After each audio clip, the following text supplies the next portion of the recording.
Ranking Pedia education YouTube channel पर आप सभी का स्वागत है। यह वीडियो सामान्य विज्ञान के टॉपिक भौतिक विज्ञान का लेक्चर नंबर 5 है और इस वीडियो में हम इस टॉपिक से जुड़े हुए कुछ इंपॉर्टेंट कॉम्पिटिटिव एग्जाम्स में पूछ सके क्वेश्चन डिस्कस करेंगे, जिस टॉपिक का नाम है ध्वनि एवं तरंग गति। तो स्टूडेंट्स, अगर आपने अभी तक हमारा YouTube channel Ranking Pedia Education subscribe नहीं किया है तो इसे ज़रूर सब्सक्राइब कर लें और हमारे एप्लीकेशन रैंकिंग पीडिया एजुकेशन को तुरंत इंस्टॉल कर लें, जहां पर आपको अपकमिंग और प्रीवियस क्लास के notes YT class note section पर एप्लीकेशन में देखने को मिल जाएंगे, जहां से आप उसे फ्री में एक्सेस कर सकते हैं। तो चलिए स्टूडेंट्स, कुछ इंपॉर्टेंट क्वेश्चन देख लेते हैं इस टॉपिक से रिलेटेड। एक कंपित क्वार्ट्ज क्रिस्टल द्वारा हवा में उत्पन्न अल्ट्रासोनिक तरंगे किस तरंग गति का एक उदाहरण है? तो वह है अनुदैर्घ्य। क्या है? उस तरंग गति का नाम है अनुदैर्घ्य। अनुदैर्घ्य तरंग गति का एक उदाहरण है या उत्पन्न हुई अल्ट्रासोनिक तरंगे। और कहां से उत्पन्न हुई? एक कंपित क्वार्ट्ज क्रिस्टल द्वारा हवा में उत्पन्न करी गई वो तरंगे हैं। चलिए अगले क्वेश्चन पे आते हैं। पराश्रव्य तरंगों यानी अल्ट्रासाउंड वेव्स का प्रयोग किया जाता है, तो उनका प्रयोग करते हैं तीन चीजों में। पहला है चमगादड़ द्वारा अपने शिकार का पता लगाने के लिए, और दूसरा इनका प्रयोग करते हैं जलपोत द्वारा समुद्र की तय की गहराई ज्ञात करने के लिए, और तीसरा और आखिरी इनका प्रयोग किया जाता है मानव शरीर के आंतरिक अंगों में दोषों का निदान करने के लिए। तो इन तीन चीजों में जो है इनका इस्तेमाल किया जाता है अल्ट्रासाउंड वेव्स का। चलिए अगले क्वेश्चन पे आते हैं। ध्वनि किसके माध्यम से यात्रा नहीं कर सकती है? वह है निर्वात। निर्वात एक ऐसा माध्यम है जहां पर ध्वनि जो है यात्रा नहीं कर सकती, ट्रेवल नहीं कर सकती है। चलिए अगले क्वेश्चन पे आते हैं। वह विद्युत चुंबकीय विकिरण जिसमें सबसे लंबे तरंग धैर्य होते हैं वह है रेडियो तरंगे। उन तरंगों का क्या नाम है? उन तरंगों का नाम है रेडियो तरंगे। चलिए अगले क्वेश्चन पे आते हैं। एक ध्वनिक यानी सोनोरस पदार्थ है, वह है लोहा। लोहा जो है एक ध्वनिक पदार्थ है।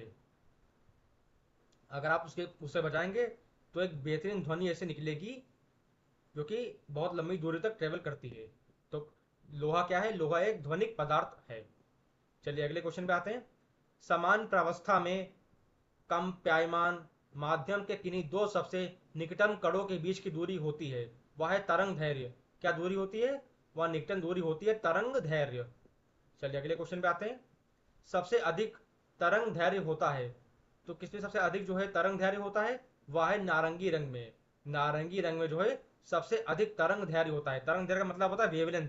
सबसे अधिक वेवलेंथ किसकी होती है? नारंगी रंग की सबसे अधिक जो है वेवलेंथ होती है। चलिए अगले क्वेश्चन पे आते हैं। रेडियो तरंग का वेग होता है, वह है 3 × 10⁸ ये जो है वेलोसिटी होती है रेडियो तरंग की, 3 × 10⁸ मीटर पर सेकेंड। चलिए नेक्स्ट क्वेश्चन पे आते हैं। एफएम प्रसारण बैंड किसके बीच होता है? तो वह है वीएचएफ रेंज। जो वीएचएफ रेंज होती है उसके बीच जो है एफएम यानी एफएम प्रसारण बैंड का जो है प्रसारण किया जाता है इस रेंज में, वीएचएफ रेंज में। चलिए अगले क्वेश्चन पे आते हैं। ध्वनि की गति सबसे तेज किसमें होती है? वह है लोहा में। लोहा में जो है सबसे अधिक गति से चलता है ध्वनि। चलिए अगले क्वेश्चन पे आते हैं। किस माप से अधिक ध्वनि को शोर का नाम दिया जाता है? वह है 80 डेसिबल। अगर कोई भी ध्वनि 80 डेसिबल से ऊपर क्रॉस कर जाती है तो उसे क्या कहते हैं? उसे शोर कहते हैं, उसे नॉइस कहते हैं। फिर वह ध्वनि नॉइज हो गई, वह शोर हो गई। शोर यानी नॉइस। चलिए अगले क्वेश्चन पे आते हैं। सुपरसोनिक स्पीड मापने का यूनिट क्या है? वह है मैक। इसको हम लोग मापते हैं मैक से। सुपरसोनिक स्पीड को मापते किससे हैं? उसका यूनिट है मैक। चलिए अगले क्वेश्चन पे आते हैं। किस आवृत्ति की ध्वनि मनुष्य द्वारा श्रव्य होगी? वह है 100 हर्ट्ज। 100 हर्ट्ज आवृत्ति की ध्वनि जो है वह मनुष्य द्वारा श्रव्य होती है। चलिए अगले क्वेश्चन पे आते हैं। ध्वनि तरंग की वह विशेषता जो उसके तारत्व को तय करती है वह है आवृत्ति। क्या है वह? वह है आवृत्ति। वह एक विशेषता है ध्वनि तरंग की जिसकी वजह से जो है वह तारत्व को तय करती है कि कितना तारत्व होगा उसका। चलिए अगले क्वेश्चन पे आते हैं। प्रतिध्वनि सुनने के लिए स्रोत तथा परावर्तन सतह के बीच न्यूनतम दूरी होनी चाहिए, तो वह न्यूनतम दूरी होनी चाहिए लगभग 17 मीटर की। कितनी दूरी होनी चाहिए न्यूनतम? मिनिमम डिस्टेंस होनी चाहिए लगभग 17 मीटर। अगर 17 मीटर की से कम की दूरी अगर नहीं है उससे, तो प्रतिध्वनि सुनने के लिए स्रोत तथा परिवर्तन सतह के बीच जो है वह दूरी नहीं बन पाएगी। तो कम से कम न्यूनतम दूरी 17 मीटर की होनी ही चाहिए। चलिए अगले क्वेश्चन पे आते हैं। दो व्यक्तियों के वार्तालाप में आवाज का डेसिबल स्तर होता है, वह होता है लगभग 30 डेसिबल। कितना होता है? लगभग 30 डेसिबल होता है वार्तालाप करते वक्त दो व्यक्तियों के आवाज का। जब कोई बात करते हैं आपस में दो लोग, तो उस वक्त जो आवाज का डेसिबल होता है वह लगभग 30 डेसिबल के आसपास का होता है। चलिए अगले क्वेश्चन पे आते हैं। दीवार से प्रतिध्वनि सुनने के लिए न्यूनतम दूरी क्या है? वह है 17.2 मीटर। कम से कम दूरी होनी चाहिए 17.2 मीटर की, तभी जो है आप दीवार के उस पार जो है उस ध्वनि को, जो आवाज आ रही है, वह आप सुन सकते हैं। चलिए अगले क्वेश्चन पे आते हैं। ध्वनि का किस माध्यम से गमन नहीं हो सकता है? वह है निर्वात। निर्वात माध्यम से जो है ध्वनि का गमन नहीं हो सकता है। चलिए अगले क्वेश्चन पे आते हैं। ध्वनि मापक इकाई को कहते हैं, तो ध्वनि को मापते हैं डेसिबल यूनिट से। किस चीज से मापते हैं उसको? ध्वनि को मापते हैं डेसिबल यूनिट से। चलिए ऐसे आते हैं अगले क्वेश्चन पे। ध्वनि की गति सर्वाधिक कहाँ होती है? वह होती है बर्फ में। बर्फ में जो है ध्वनि की गति सबसे तेज होती है। बर्फ में ध्वनि जो है बहुत तेजी से ट्रेवल करती है, बहुत तेजी से आगे बढ़ती है। चलिए अगले क्वेश्चन पे आते हैं। मनुष्य का कान सबसे सुग्राही होता है, वह है 1000 हर्ट्ज पर। जो इंसानों का कान होता है वह सुग्राही सबसे किस हर्ट्ज पे हो जाता है? 1000 हर्ट्ज पर जो है वह सुग्राही हो जाता है। चलिए नेक्स्ट क्वेश्चन पे आते हैं। सुनने की दृढ़ता होती है, वह है 1/10 सेकंड की। दृष्टि की दृढ़ता होती है तो वह होती है 1/16 सेकंड। कितनी दृढ़ता होती है दृष्टि की? दृष्टि की देखने की जो दृढ़ता होती है वह होती है 1/16 सेकंड। मतलब इतने कम समय में जो है आप दृष्टि एक जगह से दूसरी जगह डाल सकते हैं। 1/16 सेकंड के बाद टाइम होता है। चलिए आज ऐसे ही आते हैं अगले क्वेश्चन पे। पराध्वनिक विमान उड़ते हैं तो वह उड़ते हैं ध्वनि की चाल से अधिक चाल से। जो ध्वनि की चाल होती है उससे अधिक चाल से जो है पराध्वनिक विमान जो है उड़ान भरते हैं। चलिए अगले क्वेश्चन पे आते हैं। ध्वनि का एक महत्वपूर्ण अभिलक्षण तारत्व यानी पिच निर्भर करता है, तो वह निर्भर करता है आवृत्ति पर। जो उसकी आवृत्ति होती है उस पर जो है निर्भर करता है जो उसकी पिच होती है अभिलक्षण की। यह ध्वनि का महत्वपूर्ण अभिलक्षण होता है पिच, वह निर्भर करती है आवृत्ति पर। किसी भी चीज की आवृत्ति पर निर्भर करती है वह ध्वनि का अभिलक्षण तारत्व यानी पिच। चलिए अगले क्वेश्चन पे आते हैं। ध्वनियों के छोटे विभाजनीय ध्वनि इकाइयों को स्पष्ट करता है, जिसमें से प्रत्येक की एक अस्मिता होती है, तो वह है ध्वनिग्राम। क्या है वह है ध्वनिग्राम। उसका नाम है ध्वनिग्राम। ध्वनिग्राम में हर एक प्रत्येक चीज की जो है अस्मिता होती है ध्वनिग्राम में। चलिए अगले क्वेश्चन पे आते हैं। ध्वनि का वेग अधिकतम कहाँ होता है? तो वह होता है स्टील में। जो जितने भी पदार्थ हैं स्टील के, उसमें जो है ध्वनि का वेग यानी वेलोसिटी सबसे तेज होती है, सबसे अधिक होती है। चलिए अगले क्वेश्चन पे आते हैं। दूर संचार के लिए प्रयुक्त तरंगे हैं, तो वह है माइक्रोवेव, और उन्हें कहते हैं हिंदी में सूक्ष्म तरंगे। वह तरंगे जो दिखाई नहीं देती वह सूक्ष्म तरंगे हैं, और उन्हें इंग्लिश में कहते हैं माइक्रोवेव। तो माइक्रोवेव वो तरंगे जो दूर संचार के लिए प्रयुक्त की जाती हैं। चलिए अगले क्वेश्चन पे आते हैं। दूरदर्शन प्रसारणों में ध्वनि संकेतों को प्रेषित करने में प्रयुक्त तकनीक क्या है? तो वह है आवृत्ति मॉडुलन। उस तकनीक का क्या नाम है? उस तकनीक का नाम है आवृत्ति मॉडुलन, जिसमें जो है दूरदर्शन प्रसारणों में ध्वनि को संकेतित करके उसको प्रेषित करने का काम किया जाता है। तो उस वक्त जो तकनीक इस्तेमाल में लाई जाती है उस तकनीक का नाम है आवृत्ति मॉडुलन। चलिए आते हैं अगले क्वेश्चन पे। किसी टीवी सेट को चलाने के लिए रिमोट नियंत्रण इकाई द्वारा प्रयोग किया जाता है, तो वह है अवरक्त व रेडियो तरंगों का। क्या है वह? इस्तेमाल करते हैं दो चीजों का, अवरक्त और दूसरा है रेडियो तरंगों का। इन दो चीजों का इस्तेमाल करके जो है टीवी सेट को चलाने के लिए रिमोट जो है उसका कंट्रोल किया जाता है, उसको कंट्रोल किया जाता है टीवी को। चलिए अगले क्वेश्चन पे आते हैं। ध्वनि हानिकारक ध्वनि प्रदूषक कहलाती है, वह है 80 डेसिबल से अधिक। अगर ध्वनि 80 डेसिबल से ज्यादा है तो वह ध्वनि जो है कानों के लिए नुकसानदेह मानी जाती है, हानिकारक मानी जाती है। अगर वह 80 डेसिबल से अधिक है तो, अगर उससे कम है तो कोई दिक्कत नहीं है, वह हानिकारक बिल्कुल नहीं है। अगर 80 डेसिबल से ज्यादा है तो वह हानिकारक है, वह ध्वनि हानिकारक है। चलिए अगले क्वेश्चन पे आते हैं। थर्मस फ्लास्क में लंबे समय तक तरल गर्म या ठंडा रहता है क्योंकि ऊष्मा की कोई हानि अथवा प्राप्ति नहीं होती है, तो वह है संचालन और संवहन एवं विकिरण। क्या है वह? उसकी वजह है संचालन संवहन एवं विकिरण। चलिए अगले क्वेश्चन पे आते हैं। ठोस तथा गैस दोनों माध्यम में चल सकती है, वह है ध्वनि तरंगे। ध्वनि तरंगे ऐसी तरंगे होती हैं जो ठोस यानी सॉलिड और गैस, जितने भी गैस के पार्टिकल्स हैं उन सब में जो है उस माध्यम में जो है अच्छे से चल सकती हैं, तो उन तरंगों का नाम है ध्वनि तरंगे। चलिए आते हैं नेक्स्ट क्वेश्चन पे। ध्वनि तरंगे नहीं चल सकती हैं, तो वह है निर्वात में। निर्वात एक ऐसा माध्यम है, इकलौता ऐसा माध्यम है जहां पर जो है ध्वनि तरंगे नहीं चल सकती हैं। बाकी ठोस या गैस दोनों माध्यम में चल सकती हैं ध्वनि तरंगे। चलिए आते हैं अगले क्वेश्चन पे। पराश्रव्य वे ध्वनियां हैं जिनकी आवृत्ति होती है, तो वह है 20,000 हर्ट्ज से अधिक। अगर वह ध्वनियां 20,000 हर्ट्ज से अधिक हो जाती हैं तो वह पराश्रव्य ध्वनियां मानी जाती हैं। चलिए अगले क्वेश्चन पे आते हैं। सोनार में हम उपयोग करते हैं, वह है पराश्रव्य तरंगों का। क्या उपयोग करते हैं?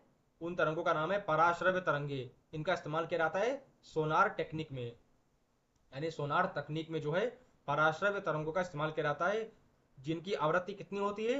20,000 हर्ट्ज से कई गुना अधिक होती है, बहुत ज्यादा हो गई है।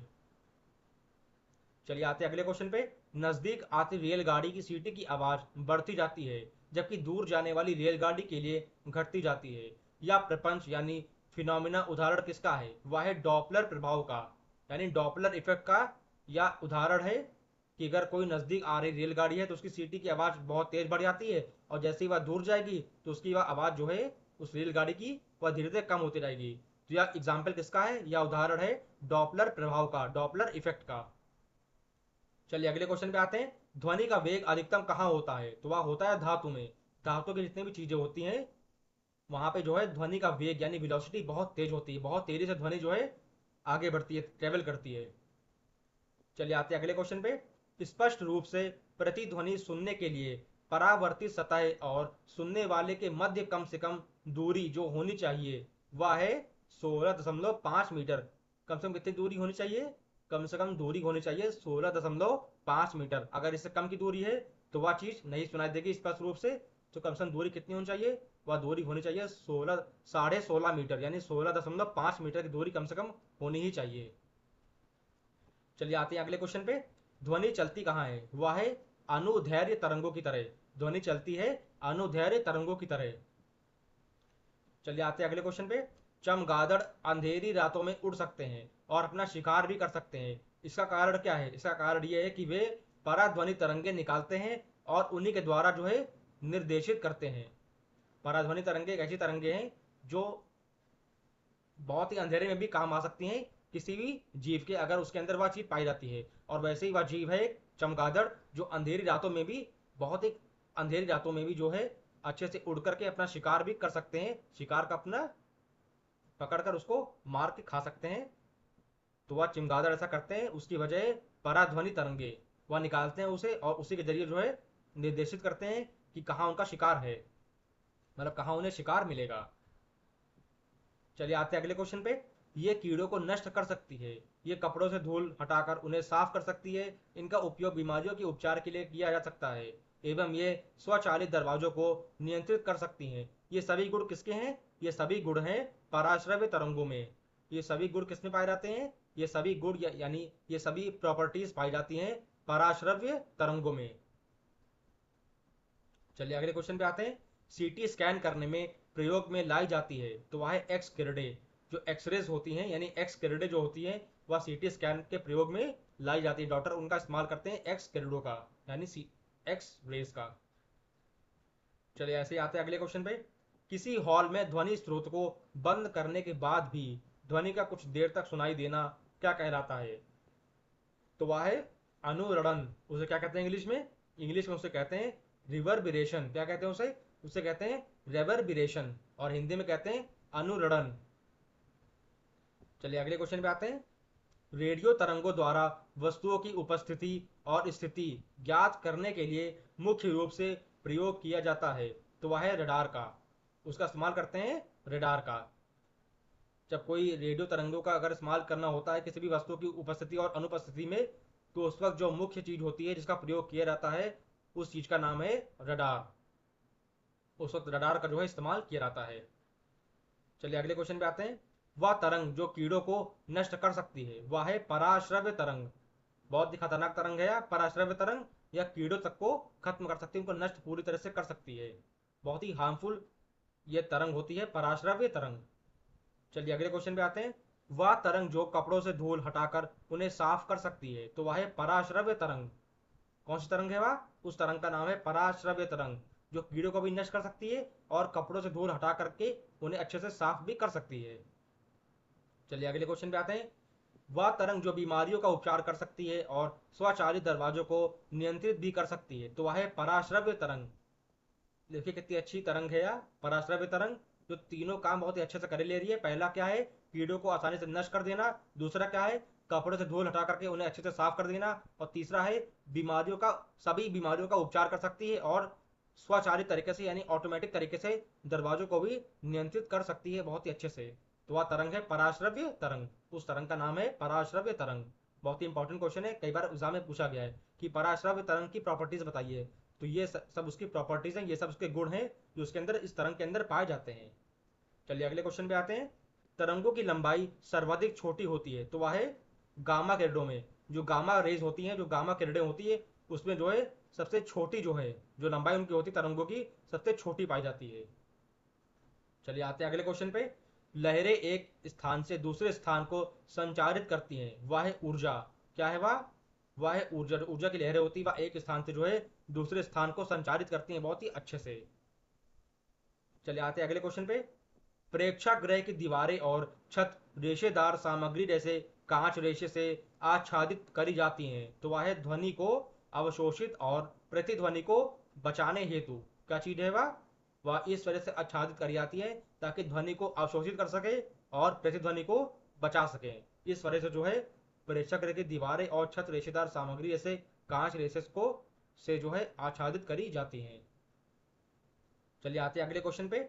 एक अंतरिक्ष यात्री चंद्रमा की सतह पर अपने सह यात्री को सुन नहीं सकता क्योंकि ध्वनि प्रचारित होने का कोई माध्यम नहीं है। वहां पर कोई मीडियम नहीं है ध्वनि का एक जगह से दूसरे मीडियम में ट्रेवल करने का।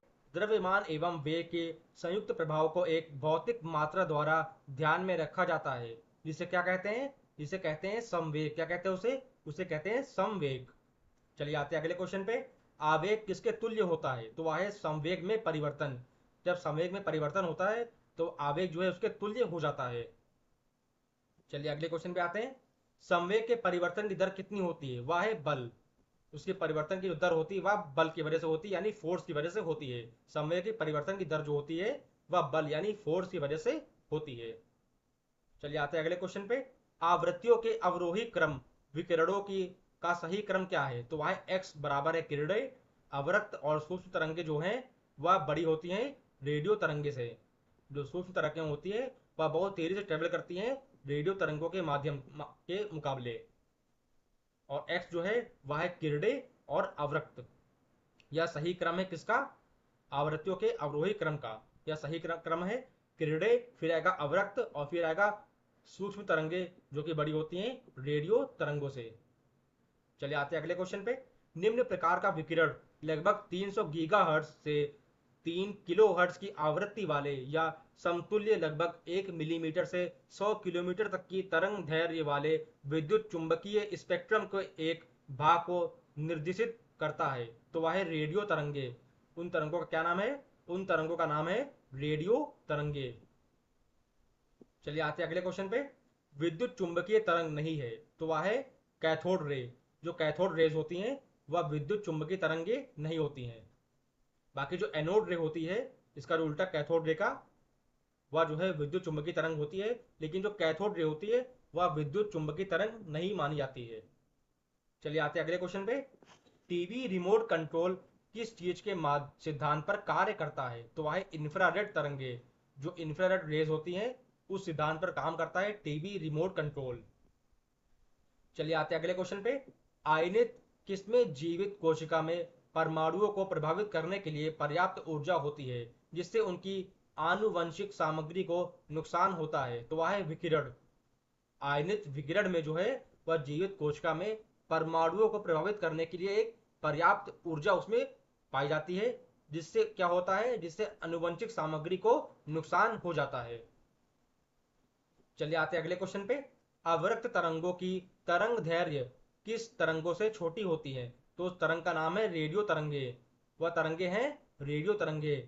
रेडियो तरंगे से जो है अवरक्त तरंगे की तरंग दैर्घ्य जो है वह छोटी होती है। चलिए आते हैं अगले क्वेश्चन पे। प्रकाश के तरंग सिद्धांत को प्रस्तावित किया तो वह है क्रिश्चियन हाइगेंस। एक वैज्ञानिक थे क्रिश्चियन हाइगेंस, उन्होंने जो है प्रकाश के तरंग के सिद्धांत को प्रस्तावित किया था। चलिए आते हैं अगले क्वेश्चन पे।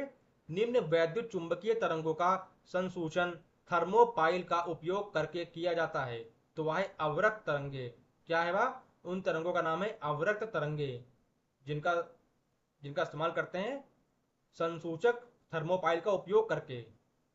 किसमें करते हैं? वैद्युत चुंबकीय तरंगों का। चलिए आते हैं अगले क्वेश्चन पे। निम्न में आवृत्ति के बढ़ते क्रम में व्यवस्थित विद्युत चुंबकीय विकिरणों का सही क्रम बताइए तो वह है, पहला आएगा दीर्घ रेडियो तरंगे, और फिर उससे कम आएगा सूक्ष्म तरंगे, फिर आएगा दृश्य प्रकाश, और फिर सबसे सबसे ऊपर आएगा एक्सरे। यह सही क्रम है। पहले आएगा एक्सरे, फिर दृश्य प्रकाश, फिर आएगा सूक्ष्म तरंगे, फिर आएगा आखिरी में दीर्घ रेडियो तरंगे। यह मैंने बढ़ते क्रम में बताया है कि पहले एक्सरे आएगा, फिर आएगा दृश्य प्रकाश, फिर आएगा सूक्ष्म तरंगे, और फिर आखिरी में आएगा दीर्घ रेडियो तरंगे। यह सही क्रम है किसका? विद्युत चुंबकीय विकिरणों का, उनके बढ़ते क्रम का यानी। चलिए आते हैं अगले क्वेश्चन पे। नाभिकों के रेडियो एक्टिव क्षय के दौरान निम्न वैद्युत चुंबकीय तरंगे उत्पन्न होती हैं। वह है गामा किरणें यानी गामा रेज। क्या है वह? उन किरणों का नाम है गामा किरणें यानी गामा रेज। चलिए आते हैं अगले क्वेश्चन पे। पृथ्वी की सतह अंतरिक्ष में किसके रूप में ऊष्मा उत्सर्जित करती है तो वह है अवरक्त विकिरण। क्या है वह? वह है अवरक्त विकिरण, जिसके रूप में जो है ऊष्मा उत्सर्जित करती है पृथ्वी की सतह अंतरिक्ष में। चलिए ऐसे ही आते हैं अगले क्वेश्चन पे। मैग्नेटोट्रॉन मैग्नेट्रॉन वॉल्व का उपयोग किस चीज के उत्पादन में किया जाता है तो वह है सूक्ष्म तरंगे। उन तरंगों का नाम है सूक्ष्म तरंगे, जिसमें जो है मैग्नेट्रॉन वॉल्व का उपयोग किया जाता है। चलिए आते हैं अगले क्वेश्चन पे। निम्न वैद्युत चुंबकीय तरंगों का संसूचन बिंदु संपर्क डायोड का उपयोग करके किया जा सकता है तो वह है सूक्ष्म तरंगे। उन तरंगों का नाम है सूक्ष्म तरंगे। चलिए आते हैं ऐसे ही अगले क्वेश्चन पे।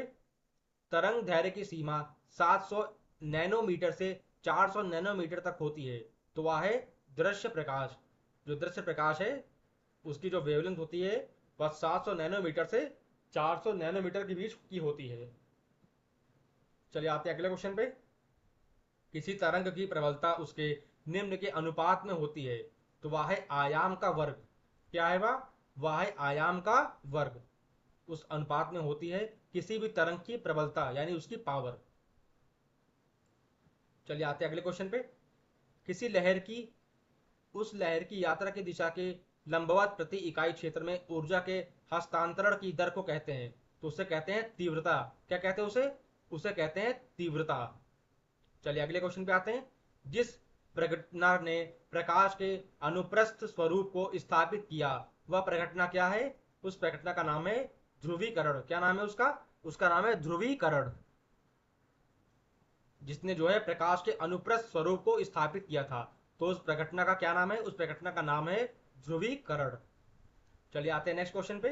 निम्न तरंगों को ध्रुवित नहीं किया जा सकता है तो वह है पराश्रव्य। जो तरंगे पराश्रव्य वाली होती हैं उन तरंगों को जो है ध्रुवित नहीं किया जा सकता है। बाकी सभी तरंगों को आप ध्रुवित कर सकते हैं, लेकिन पराश्रव्य तरंगों को आप ध्रुवित नहीं कर सकते हैं, क्योंकि यह बहुत ही खतरनाक तरंगे होती हैं जिनका इस्तेमाल चमगादड़ करते हैं शिकार करने में। चलिए आते हैं अगले क्वेश्चन पे। अनुदैर्घ्य तरंगे यानी गैसीय माध्यम में किस चीज का एक उदाहरण है तो वह है ध्वनि तरंगे। वह उदाहरण किसका है? ध्वनि तरंगों का। चलिए आते हैं अगले क्वेश्चन पे। सुपरपोजिशन के सिद्धांत के अनुसार किस चीज का संदर्भ अंतरिक्ष में मैक्सिमा और मिनिमा के क्षेत्रों का उत्पादन करने के लिए दो या अधिक सुसंगत तरंगों को एक दूसरे के ऊपर रखने यानी सुपरपोजिंग से होता है तो वह है हस्तक्षेप। क्या है वह? वह है हस्तक्षेप। हस्तक्षेप का वह संदर्भ जिसमें अंतरिक्ष में मैक्सिमा और मिनिमा के क्षेत्रों का उत्पादन करने के लिए दो या उससे ज्यादा सुसंगत तरंगों के एक के ऊपर यानी सुपरपोज करके रखने का एक कारण होता है तो वह है हस्तक्षेप। वो सिद्धांत वह सुपर पोजिशन का एक सिद्धांत में आता है वह। चलिए अगले क्वेश्चन पे आते हैं। तरंग की आवृत्ति यानी एफ और आवर्त काल यानी टी के बीच उचित संबंध क्या है? तो वह है एफ इंटू टी बराबर वन। क्या है वह है एफ इंटू टी बराबर वन। यानी अगर आप एफ यानी तरंग की आवृत्ति को गुणा करेंगे आवर्त काल यानी टी से यानी टाइम से, तो वह बराबर आ जाएगा एक के यानी वन के बराबर आ जाएगा वह F into T equal to one.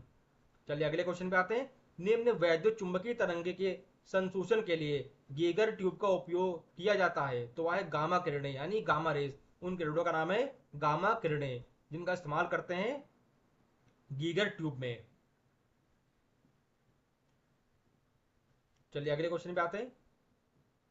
ऑस्ट्रियाई वैज्ञानिक क्रिश्चियन डॉपलर द्वारा डॉपलर प्रभाव की खोज किस वर्ष में की गई थी, जो एक पर्यवेक्षक के संदर्भ में एक गतिमान स्रोत द्वारा उत्पन्न किसी भी प्रकार की ध्वनि या प्रकाश तरंग की आवृत्ति में परिवर्तन का वर्णन करता है? तो वह सन था 1842। यानी जो वैज्ञानिक थे ऑस्ट्रिया के क्रिश्चियन डॉपलर, उन्होंने जो डॉपलर प्रभाव था उसकी खोज की थी सन 1842 में। लगभग 200 साल उसके होने वाले हैं। सन 1842 को उन्होंने जो है डॉपलर प्रभाव यानी डॉपलर इफेक्ट की खोज की थी। किसने? उस वैज्ञानिक का नाम है क्रिश्चियन डॉपलर।